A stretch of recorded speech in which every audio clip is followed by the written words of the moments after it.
Thank you very much for watching this video. This video is part of our Operation Protect series, and what I'm about to show you is I'm going to calculate and demonstrate to you how you can calculate the correct numbers in order to make a successful application for the job retention scheme. Now, what this video is not about, it's not about eligibility, whether you are eligible or not. What I'm going to do is drop a link here below, and in that link, if you follow that link, it will take you to the gov.co.uk website, and on that website it gives you an array of information, plenty of information with regards to eligibility if that is the case. What I'm going to show you is if you are eligible or nonetheless you want to make an application, then how you go about doing that, and most importantly how you calculate your numbers. Okay, it's not just as straightforward as your gross salary, there's other elements to it, so I'm going to actually show you how it works, give you a couple of examples, and then that go forth with the application. Now, if you're an employer, an employee, a limited company director, then this is all applicable to you. Okay, so what I'm going to do now is jump onto the laptop and let's show you a couple of examples and show you how this process works. Okay, so here we are at the laptop, and you can see the first slide in front of you, the job retention grant calculation. So I'm going to demonstrate using an example, as realistic example as possible. So in this example where we've got Tony, that's me, earns £40,000 per annum and has opted in to the auto enrolment pension scheme. He was furloughed by his employer on the 1st of April 2020. So presuming that the furlough is successful, the right legal notifications, etc., has taken place, then in terms of the calculation, this is how it would be worked out for the employer. So don't forget, the grant is available to the employer. The grant doesn't go to the employee, it goes to the employer. The employer's responsibility is to pay the employee the furloughed amount, which we're going to go through. So the solution is the grant is calculated as the lower of A, 80% of the monthly gross earnings, or B, £2,500 flat per month. Okay, so point B is quite straightforward. It's a flat £2,500 gross per month, or 80% of the monthly gross earnings. So what does it mean by the monthly gross earnings? So what I've done is I've put the definitions in here. Let's go through that. So for full-time and part-time employees, the base for the 80% calculation is the employee's actual salary as at the 28th of February 2020. Okay, so guys, that's really important. That's the contractual salary as at the 28th of February 2020. So if you're on £40,000 as of that date contractually, that is going to form the base for point A here.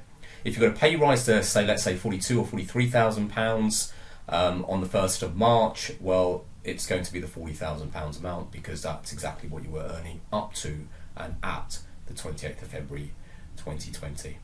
If your pay is variable, then it depends on two timelines, whether you've done a full 12-month employment period or less than 12 months. And towards the end of this presentation, in the last slide, I'll give you an example as to how you work that out.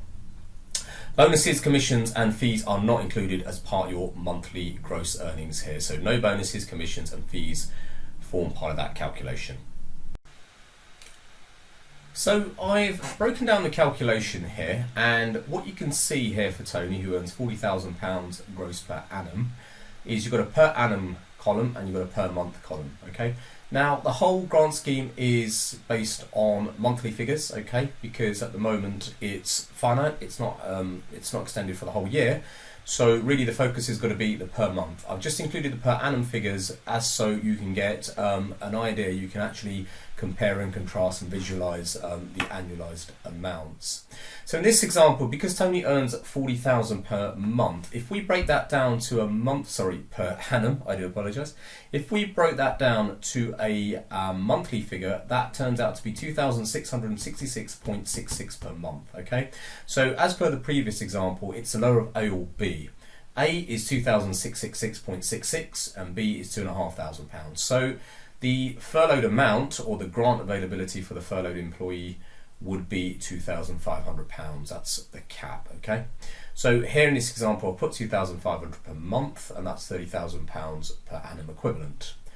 Now, the next step is you can add in the employer's NIC. Okay, the employer's NIC is over and above any gross salary. There's two types of Class 1 national insurance. There's the employee's national insurance, which is already included in that figure, the gross salary amounts, and then there's the employer's amount, which is over and above. Okay, so that can be added to the furloughed salary amount, and in this case it turns out to be 240.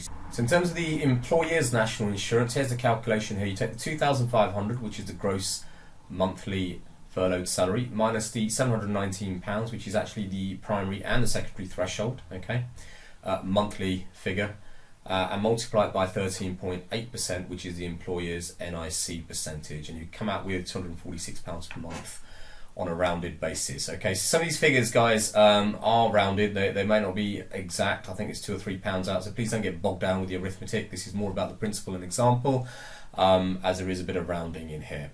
So you can add on the 246, the equivalent amount is the 2949, and then also the auto enrollment pension amount. Okay, now this is the employer's contribution on behalf of the employees, not the employee's amount, the employer's contribution. And the minimum auto enrollment pension amount, as at the 1920 years we currently stand, is 3%. So that is the amount that you can add on it. So another 3% here, that's £75, is just 3% of £2,500. Okay.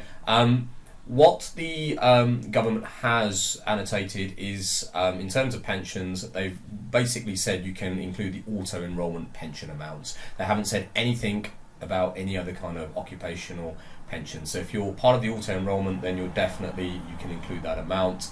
Nest is an example of a provider of auto enrollment pensions. So you've got a total amount here of £2,821, the annual equivalent of 33,852. Okay. Now let's look at another example here. That's example 2. Julie earns £25,000 per annum and has opted into the auto enrollment pension scheme. She was furloughed by her employer on the 1st of April 2020. So the same layout as the last slide, guys. You've got the per annum equivalent amounts, you've got the per month amounts. So the first thing to establish, as per the first slide, is what's the lower amount? Is it 80% of the gross monthly earnings or 2,500 flat? Given that she earns 25,000 per annum, if we take 80% of that, that ends up being 20,000 per annum, or 1,667 per month. So point A, as per the first slide, is 1,667, and that's slightly rounded, or 2,500. Well, the lower is clearly the A amount, 80%, which is 1,667. So that would be her furloughed salary for the furlough period. Again, employer's NIC can be added in there, that's over and above, and the calculation is down here. 1,667 minus 719 times 13.8 gets you the £131 per month. And then the auto enrollment pension amount, again, it's 3% of the furloughed amount, guys, not the 25,000, but of the furloughed amount, comes up with £50. The total here is 1,848, or an annual equivalent of 22,176. So that is the amount of, or should we say the 1,848 per month is the amount the employer can apply for in terms of a grant. Now, finally, if you're an employer who has employees on variable wages, or you're an employee on variable wages, then the calculation for A, don't forget you're still subject to the lower of A or B per the first slide, but the calculation for A gets a little bit more complicated here, but let me try and break this down for you.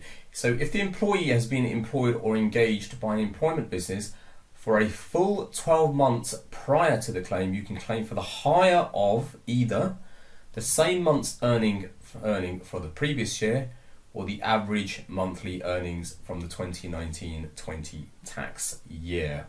So what does that mean, the higher of either? So it can be the higher of either this or this, okay? So the same month's earning from the previous year. So let's say your furlough date is the 1st of April 2020. What does it mean by the same month's earning? Well, it's going to be April 2019's earning month, okay? So that's what it actually means, and that's that first point. The second point is the average monthly earnings from the 2019-20 tax year. And don't forget, this is assuming that you've done a full 12 months prior to the claim. Okay, so all you need to do, the 2019-20 tax year spans from the 6th of April 19 to the 5th of April 20. Okay, so for this period, you need to add up all the monthly earnings during this period and literally divide it by 12. And by doing that, that's a full tax year's earnings, and then you get the average monthly earnings. And if this figure turns out to be higher than this particular figure, then you can claim as part of point A this figure, or obviously vice versa. If the employee has been employed for less than a year, you can claim for an average of their monthly earnings since they started work. So it's similar to this section here, average monthly earnings. What you just need to do is look at the start date. The end date would effectively be the furlough date or the end of the tax year. And again, you will take the average of that period. And that is essentially how you would come up with the average monthly earnings for point A. So I really hope you found this video useful, practical and helpful. It's certainly not easy. These calculations are not that straightforward. I mean, it's taken us time to sort of decipher it and break it down. But certainly I hope the way it's being delivered to you makes sense, and you can now go away and create or make your own calculations for either yourselves or your employees, or certainly double checking what your accountants and financial specialists have done for you. If you like this video, please like below, comment, subscribe to our video. There's going to be regular videos under Operation Protect, and I certainly appreciate you coming here to watch these videos. Until the next video, keep well, take care, and thank you very much.